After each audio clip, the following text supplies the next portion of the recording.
রাম রাম বন্ধুরা, নমস্কার। আশা করছি তোমরা সবাই খুব ভালো আছো। বন্ধুরা, finally India post office GDS নিয়োগ 2024-এর শেষ মেরিট লিস্ট অর্থাৎ জিডিএস এর সিক্সথ মেরিট লিস্ট এই কিছুক্ষণের মধ্যে জিডিএস এর অফিসিয়াল ওয়েবসাইটে কিন্তু জারি হয়ে গেছে।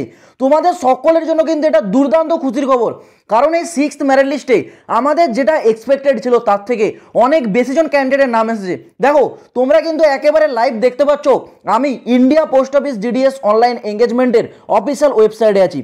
এই অফিসিয়াল ওয়েবসাইটে এসে তোমরা স্ক্রল ডাউন করে একটু নিচের দিকে আসলে ঠিক ডান দিকের কর্নারে এই অপশনটা তোমরা দেখতে পাবে, জিডিএস অনলাইন এঙ্গেজমেন্ট। এই অপশনে একবার ক্লিক করবে। ক্লিক করার সাথে সাথে একেবারে নিচে চলে আসবে আমাদের ওয়েস্ট বেঙ্গল সার্কেল। দেখো, ওয়েস্ট বেঙ্গল সার্কেল আসতে এখানে নিচে কিন্তু সাপ্লিমেন্টারি লিস্ট 6 অর্থাৎ জিডিএস এর সিক্সথ মেরিট লিস্ট, জিডিএস এর যেটা শেষ লিস্ট বলা হচ্ছে, এটা কিন্তু ফাইনালি জারি হয়ে গেছে। তোমাদের সামনে একেবারে লাইভ আমি কিন্তু মেরিট লিস্টটাকে ডাউনলোড করে দেখিয়ে দিচ্ছি কতজন ক্যান্ডিডেটের নাম এসেছে। দেখো, সকলের জন্য কিন্তু এটা কিন্তু দারুণ একটা সুযোগ আছে, কারণ এখানে অনেক ক্যান্ডিডেটের নাম এসেছে। তোমরা দেখতে পাচ্ছ পিডিএফটি ওপেন হয়ে চলে আসছে, যেখানে বলা রয়েছে GDS online engagement schedule July 2024 West Bengal circle list 5। এটা হচ্ছে আমাদের পশ্চিমবঙ্গের six merit list, six list. Okay, এবার আমি একেবারে চলে আসবো নিচের দিকে। নিচে দেখো সিরিয়াল নাম্বারটা কত বলেছে। এখানে সিরিয়াল নাম্বারটা আছে কিন্তু 191, অর্থাৎ 191 মানে প্রায় 200 জনের মতো ক্যান্ডিডেটের নাম এসেছে সিক্স লিস্টে। আমরা যেটা সম্ভাবনা হিসেবে ধরে রেখেছিলাম, এই সিক্স লিস্টে হয়তো তোমাদের অ্যাপ্রক্সলি 150 থেকে 155 মতো নাম আসতে পারে, কিন্তু দেখো সম্পূর্ণ ভুল ধারণা। একেবারে 191 জন ক্যান্ডিডেটের কিন্তু নামটা দিয়ে দিয়েছে এই সিক্স মেরিট লিস্টে।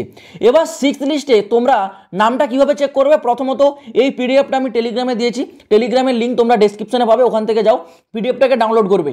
ডাউনলোড করে নিজের মোবাইলে বা তোমার কম্পিউটার বা ল্যাপটপে যখন ওপেন করবে, ঠিক পিডিএফের উপরে এরকম একটা সার্চের অপশন দেখতে পাবে।